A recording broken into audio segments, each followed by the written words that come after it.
أهلا بيكم برنامج الترجمة قسم اللغة الإنجليزية في مادة Grammar 1 ثالث محاضرة.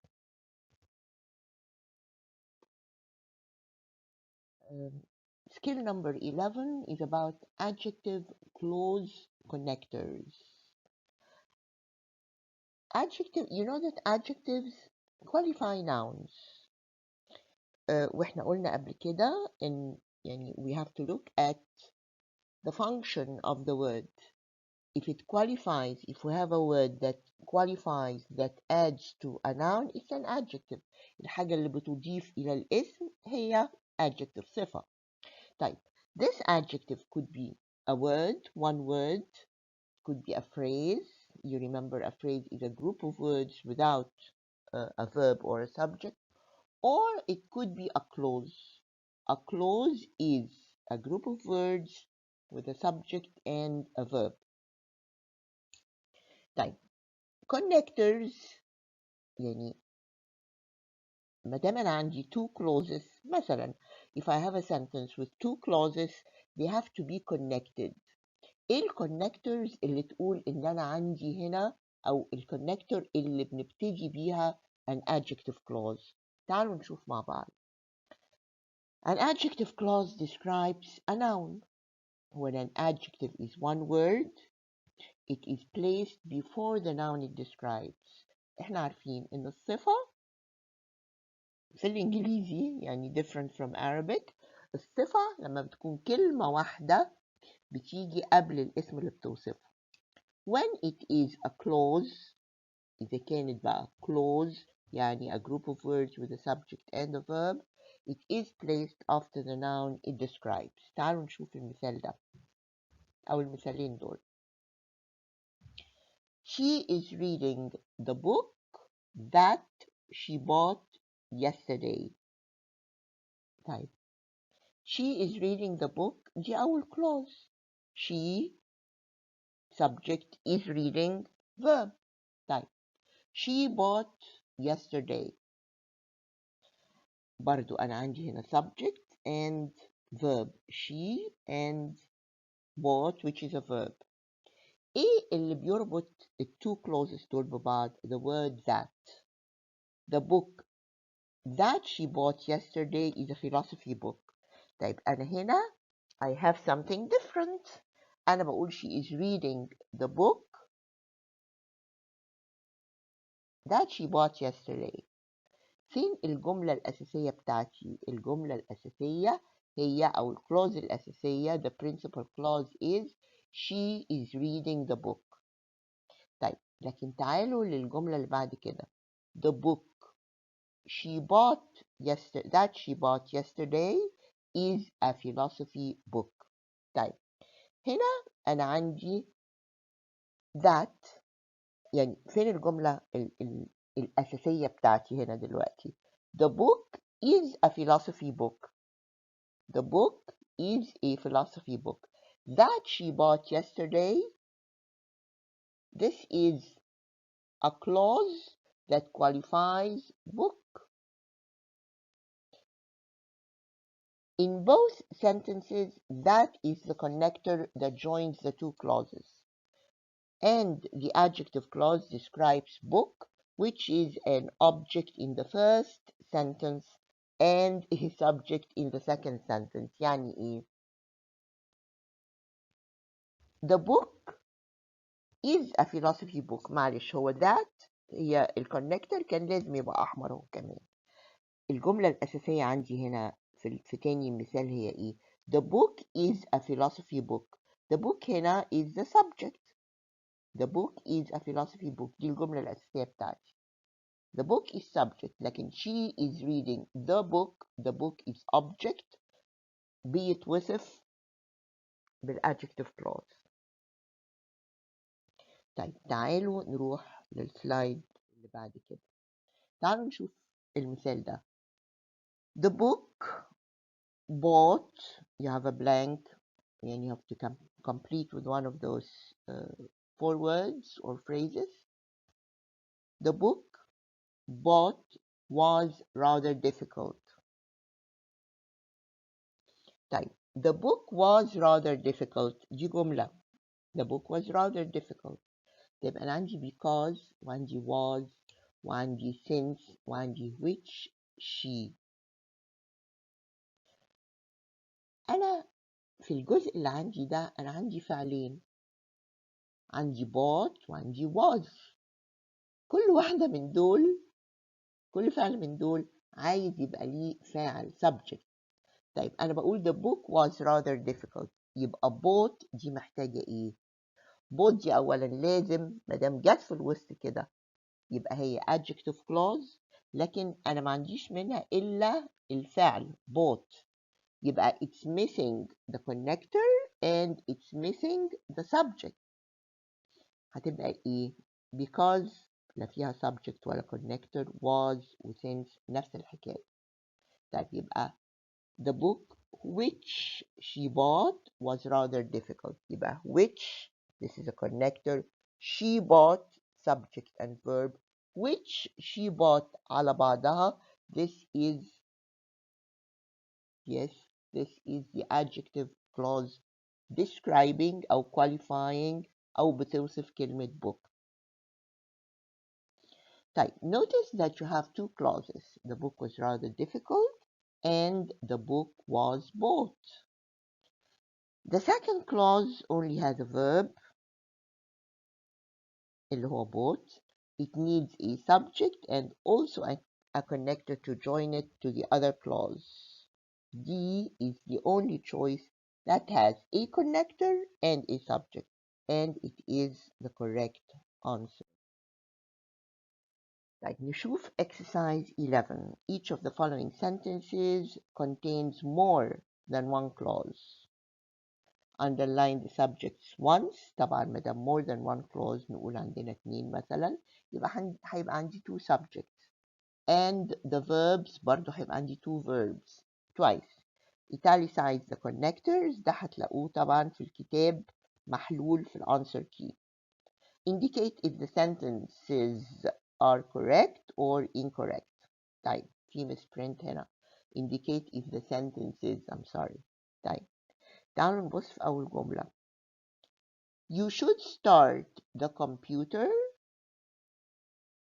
in the way that the manual says. طيب you should start. أنا عندي هنا subject and verb. The computer object in the way دي phrasal. This is prepositional phrase. In the way that the manual says. يبقى that the manual says دي the manual ادي subject و says verb وعندي that دي ايه that is a connector. يبقى the way اللي بيوصفها that the manual says. The house which I have bought a lot of money to repair. طيب أنا عندي which I have bought دي adjective clause ادي اهو connector which و I have bought subject and verb. طيب مفروض في الكلاuse التانية يبقى عندي برضو subject and verb، لكن أنا عندي إيه؟ The house a lot of money to repair. Here the sentence is missing a verb. فالجملة دي غلط. أصلحها إزاي؟ Because well I should add what's missing which is the verb. هقول إيه؟ The house which I have bought cost زودت الفعل cost a lot of money to repair. طيب let's look at number 3. I just finished the paper. I just finished the paper. That's a clause. Whom the teacher asked for. Whom is a connector. The teacher, subject, asked, verb, asked for. طيب هنا أنا عندي connector بس الconnector whom does not refer to an inanimate object مش بتشير لجماد paper. Whom refers to a human being.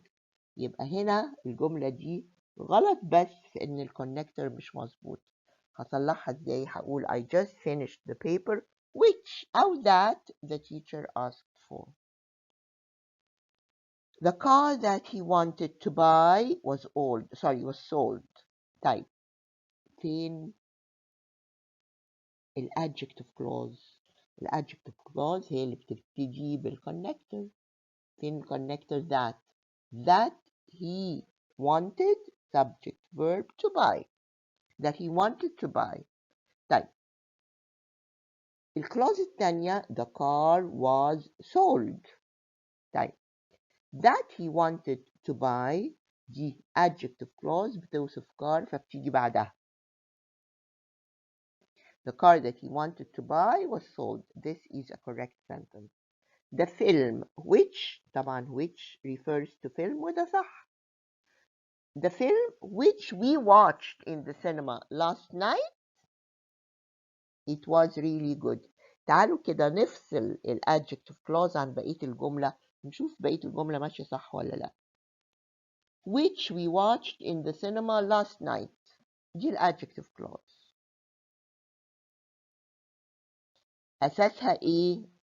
الكونكتور which, we subject and watch the verb. In the cinema last night كل ده زيادة في الجملة. لكن الجملة أو الكلاوز دي فيها الأساس بتاعها الصح. لأن كان ممكن أقول the film which we watched وخلاص. طيب نشوف باقي الجملة بقى صح ولا غلط. The film هنشيل الادجكتيف clause. It was really good. أنا عندي هنا the film subject لكن عندي بعدين it is a pronoun referring to the film بيشير لكلمة film اللي هي subject. I cannot have a subject and a pronoun at the same time. يا إما عندي subject يا إما عندي pronoun ف it هنا is not correct. لازم أقول the film was really good. إيه اللي هيصلح الجملة؟ إني هقول the film which we watched in the cinema last night was really good. Alright, طيب نروح للسلايد الجاية. This is a new skill. Use adjective, clause, connector, subject. يعني إيه connector subject؟ طيب sometimes the connector اللي هو that و which و whom و whose كل ال connectors دي can sometimes be subjects and not just connectors. تعالوا نشوف الأمثلة. تعالوا نقرأ اللي أنا قلته ده دلوقتي.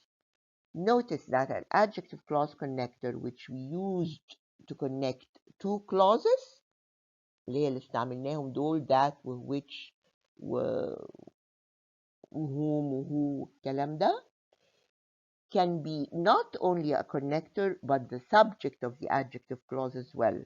يعني إيه؟ تعالوا نشوف. She is reading a book which is a philosophy book. She is reading a book. طيب دي الكلوز الأساسية. Which is a philosophy book. The adjective clause بتوصف كلمة book. طيب the book تاني جملة. The book which is really difficult. Which is really difficult هي دي الادجكتيف clause is a philosophy book. طيب كلمة which يعني أنا بقول which is a philosophy book. which دي عايدة على إيه؟ على the book. يبقى كان ممكن أقول the book is a philosophy book. The book is really difficult. يبقى which هنا موجودة مكان السبجكت يبقى it is also a subject in the adjective clause. In both examples, which is the subject of the verb is. هي الفاعل بتاع is in the adjective clause. At the same time, it's the connector that connects the two clauses. يبقى أنا ممكن يبقى الكونكتور عندي it can be a subject as well. It's a connector and a subject. طيب we move now to exercise 12. هنحلل الجمل دي مع بعض ونشوف هي صح ولا غلط. طيب the pizza which is made in Italy is the most famous. طيب the pizza فين the pizza في هنا غلطة في ال underlining ده. طيب فين الجملة الأساسية؟ the pizza is the most famous. دي الجملة الأساسية. لكن which is made in Italy, this is the adjective clause. أنا بس مش عارفة أصلحها هنا دلوقتي وأنا بسجل، لكن هقولها تاني. The pizza is the most famous. بوصف البيتزا دي بإيه بقى؟ بإنها which is made in Italy. طيب الجملة دي صح. which is made in Italy, which هنا is a connector subject بتوصف الادجكتيف كلوز دي بتوصف the pizza، لكن الجملة الأساسية هي the pizza is the most famous. طيب the books are sold in the book fair are cheaper. The books are sold in the book fair are cheaper. الكتب اللي بتتباع في معرض الكتاب بتبقى أرخص. طيب the books are cheaper، لكن أنا عندي في الوسط بقى adjective clause اللي هي are sold in the book fair. الكتب اللي بتتباع نقدر نقول إن اللي بتتباع دي اللي بنقول عليها في العربي جملة الموصول اللي هي الadjective clause. طيب أنا ناقص حاجة عندي في الجملة دي اللي هي الكلوز الكونكتور اللي هيبقى في نفس الوقت هو subject. يبقى which are sold in the book fair. يبقى the books which are sold in the book fair are cheaper. طيب I will vote for everyone who on the كتلة list. I will vote for everyone دي ماشية تمام. طيب who طبعا بتوصف everyone. who on the كتلة list. طيب فين الفعل بتاع who is. I will vote for everyone who is. خدوا بالكم ان everyone ما هياش كل الناس وهتبقى جمع، لا every دي ما بتيجي قبل اي حاجة every is singular. who is on the كتلة list وهيجي عندنا هنعرف الكلام ده في سكيل تاني بعد كده.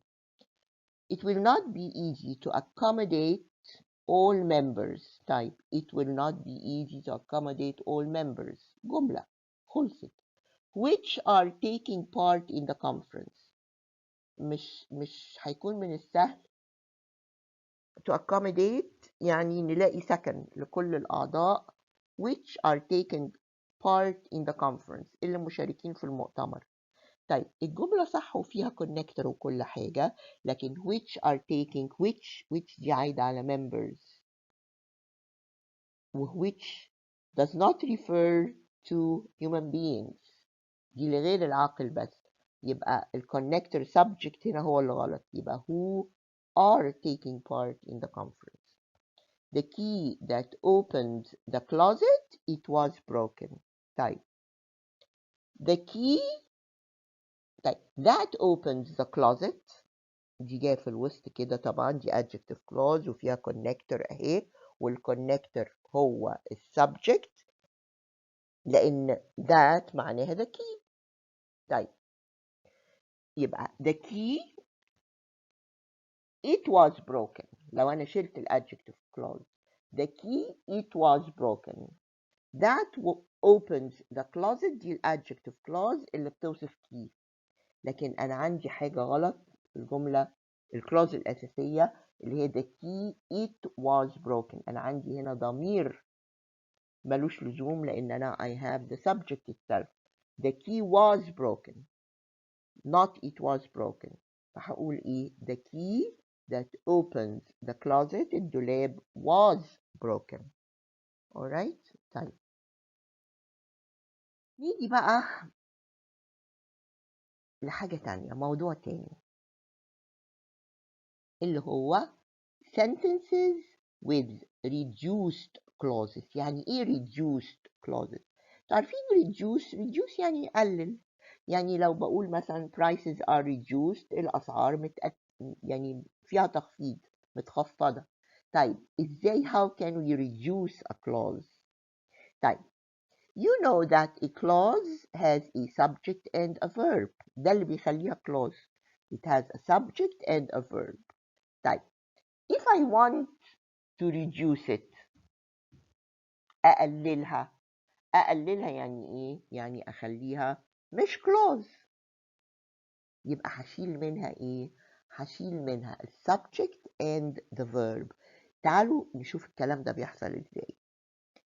Adverb clauses and adjective clauses in English can appear as complete clauses. Complete clauses يعني في عندي connector وعندي subject وعندي verb، أو الconnector هو نفسه subject. Can appear as complete clauses or as reduced clauses. يعني إيه بقى reduced clauses؟ That means changing a clause into a phrase. بخليها phrase، ممكن حتى تبقى كلمة واحدة مش مجموعة كلمات. المهم إن أنا بخلص من subject and the verb. This is done by getting rid of the subject and the verb in the clause. تعالوا نشوف المثالين دول. They should be on the list which is prepared for the elections. طيب they should be on the list دي الجملة الأساسية بتاعتي. Which is prepared for the elections. This is the adjective clause اللي معدة للانتخابات. بتوصف ايه؟ القائمة list. طيب أنا ممكن أشيل the subject of the adjective clause اللي هو which and the verb اللي هو is، وأقول بس they should be on the list prepared for the election. prepared دي أصلها إيه؟ أصلها which is prepared. طيب هتقولوا لي مثلا إن this prepared is an adjective؟ لا.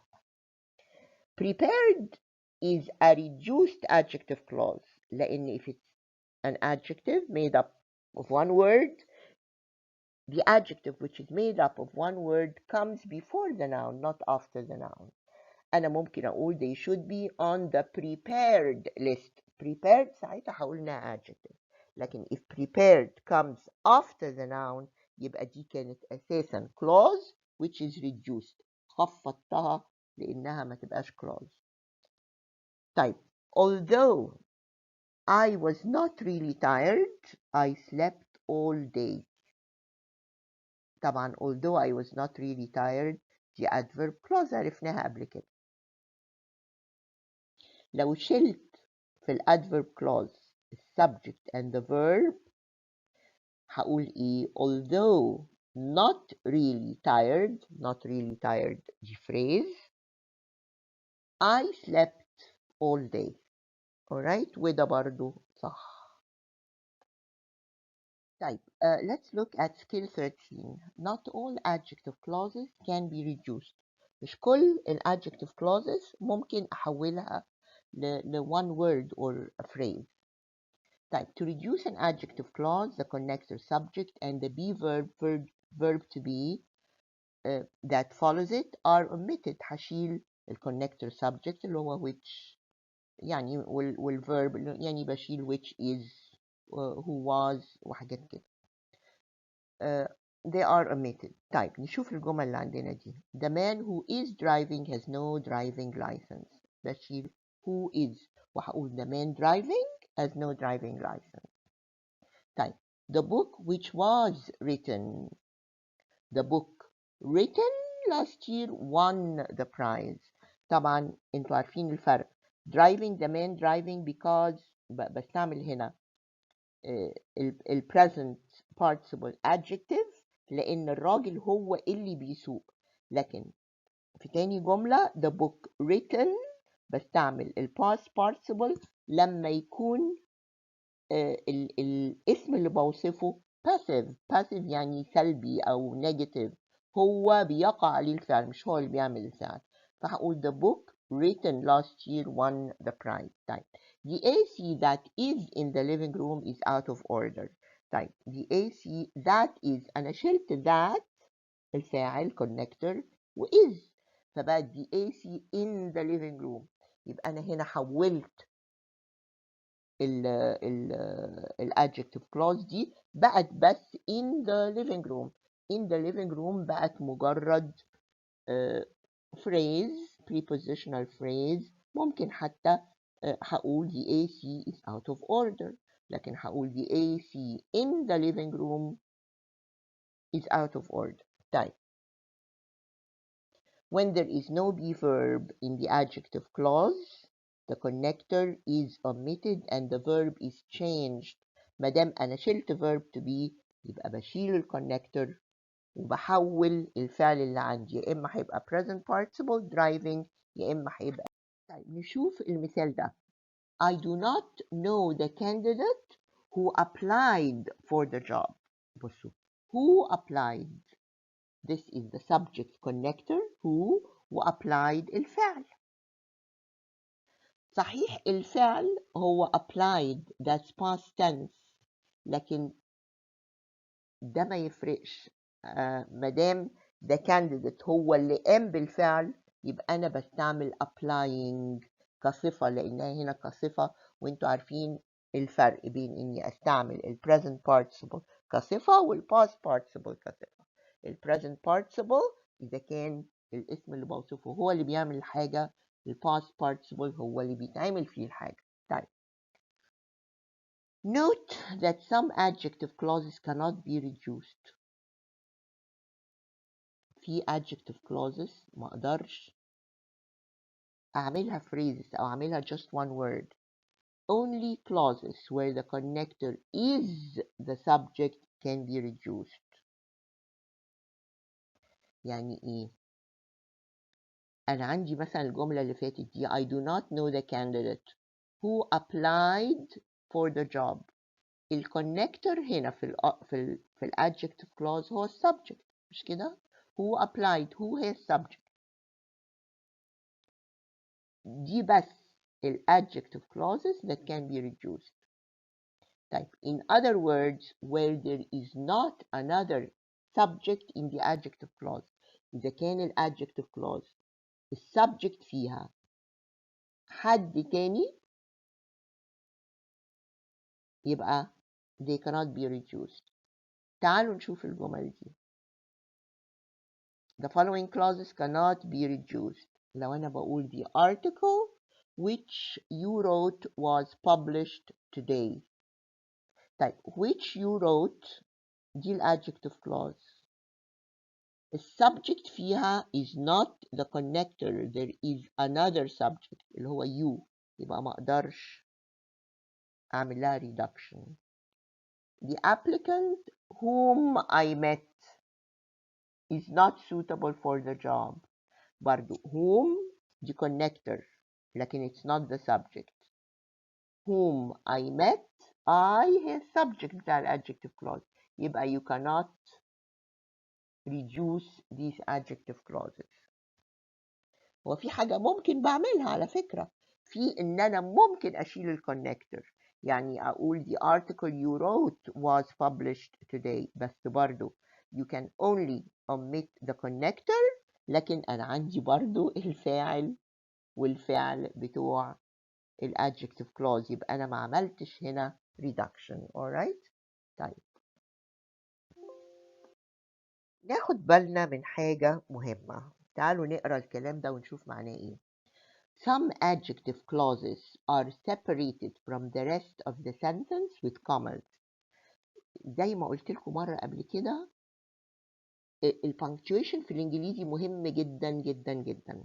طيب بعض ال adjective clauses بيبقى ما بينها وما بين بقية الجملة commas. ليه بقى؟ Because they are not identifying adjective clauses. يعني identifying to identify يعني يعرف. identifying adjective clauses، يعني adjective clauses بتعرف ايه؟ بتعرف الاسم اللي هي بتوصفه. يعني ايه بقى؟ انا بفصل الadjective clause بكوما if it's not an identifying clause، يعني if it's not an important clause for me to know أو to identify الاسم اللي أنا بوصفه. In other words، بمعنى إيه؟ The nouns they describe are already identified. إذا كان الأسماء اللي بتوصف بالadjective clause دي are already identified، هي معرفة بالفعل or known أو معروفة. And the adjective clause only adds some information. والadjective clause بتعتبر بس بتضيف معلومات جديدة. These clauses can be reduced. الclauses دي ممكن إنها أعمل لها reduction and may appear in reduced form at the beginning of the sentence. وممكن حتى تيجي في أول الجملة. تعالوا نشوف المثال اللي جاي. The pyramids which are located in Giza، which are located in Giza دي ايه؟ دي adjective clause اللي بتوصف ايه؟ بتوصف the pyramids. طيب the pyramids محتاجة adjective clause دي علشان نعرفها ولا هي معرفة بالفعل؟ يعني لو أنا بقول my mother ولا my father ولا مها ولا أحمد، دول معرفين. طيب يبقى adjective clause هنا is not important to know the noun. يعني أنا لما أقول the pyramids are the first of the 7 wonders، خلاص أنا عارفاهم. which are located in Giza دي حاجة بتضيف حاجة بس. طيب إذا كانت بقى just for adding information، يبقى هتلاقوا في commas بتفصلها. ممكن كمان أعمل لها reduction، هشيل which are الفعل والفعل، فهقول the pyramids located in Giza are the first of the 7 wonders. وممكن أجيب الفريز دي بقى من غير طبعا which are، أجيبها في أول الجملة وأقول located in Giza، طبعا يبقى في comma the pyramids are. طيب let's look at exercise 13. هنطلع adjective clauses ونشوف الجمل صح ولا غلط. طيب I will sell the car bought last year. I will sell the car. طيب bought last year دي reduced adjective clause كانت ايه؟ I will sell the car which was bought last year. شلت which was، فضلت الجملة صح. The children who sat in the fancy restaurant. The children type who sat in the fancy restaurant دي adjective clause. who subject sat verb، لكن فين الفعل بتاع the children اللي هو الجملة الأساسية هنا عندي أو الكلوز الأساسية. ممكن مثلا يعني كنت أقول the children who sat in the fancy restaurant were making a lot of noise، فهتبقى الكلوز الأساسية إيه؟ the children were making a lot of noise. لكن الجملة هنا ناقص الفعل الأساسي بتاع الجملة. الفعل الأساسي يعني إيه؟ بتاع الكلوز الأساسية اللي ما هياش لا هي adjective clause ولا adverb clause ولا حاجة. Using public money for private ends، the senior official is facing charges of corruption.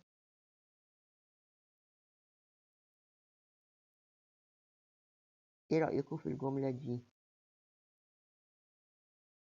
الأساس هو the senior official is facing charges of corruption.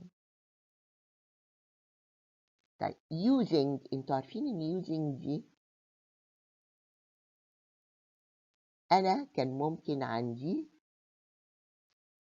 تبقى الكلوز الأساسية تبقى إيه؟ The senior official who used public money. Who used بقى عندي فاعل وفعل أهو. Public money for private ends لأغراضه الشخصية is facing charges of corruption. رحت مغيرة who used، شلتها وعملتها using لأنه هو اللي بيصرف ولا هو اللي بيستخدم الفلوس، فبقت using مش used. عملت reduction للadjective clause، وكمان جبت ال reduced adjective clause في أول الجملة، وده صح. طيب يبقى الجملة دي صح. The last edition of the book، أنا عندي 2 commas أهو، يبقى دي إيه؟ adjective clause، ما فيهاش فاعل ولا فعل لأن publishing طبعا دي adjective من الفعل. The last edition of the book is not available in bookshops. طيب أنا ممكن أقول the last edition of the book وده معروف، adjective clause ولا phrase ولا whatever is not an identifying clause، هي مش مهمة لأن معروف الكتاب. طيب بس في غلطة هنا. The last edition of the book أنا كنت بقول which was publishing ولا which was published. الكتاب هو اللي قام بعمل الببلشنج ولا حد published the book. يبقى publishing يعني the book is not active, the book is passive. يبقى لازم تبقى ايه؟ the last edition of the book published last year is not available in bookshops. طيب the party members who taking part in the elections appeared on many TV programs. طيب أنا بقول who taking. طيب who هي subject لكن taking is not a verb.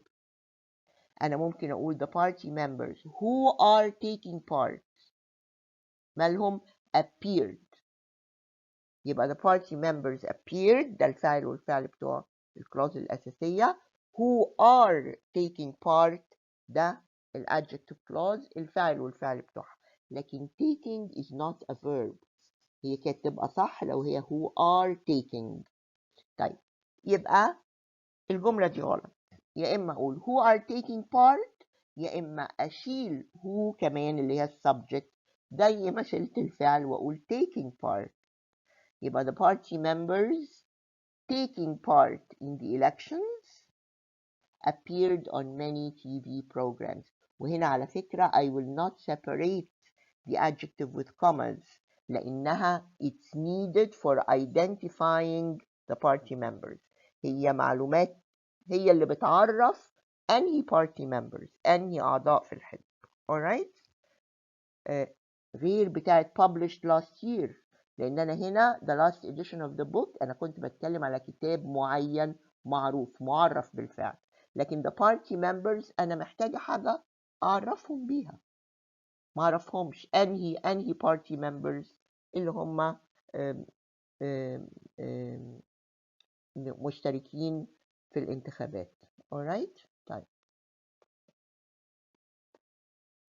طيب we move now to skill number 14 which is about reducing adverb clauses not adjective clauses. طيب بصوا بقى like adjective clauses adverb clauses can be reduced. The connector remains بيفضل connector عندي but the subject and the be verb to be will subject are omitted. تعالوا نشوف الجمل دي. Although she is unqualified غير مؤهلة she will get the job. طبعا she will get the job ده الكلوز الأساسية.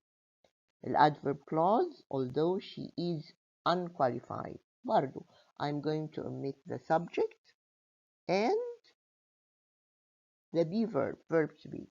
لكن طبعا although بتفضل. The connector remains because the connector means something. يبقى although unqualified, she will get the job. When you are unwell, you can take a sick leave. لما تبقى تعبان ممكن تاخد اجازة مرضي.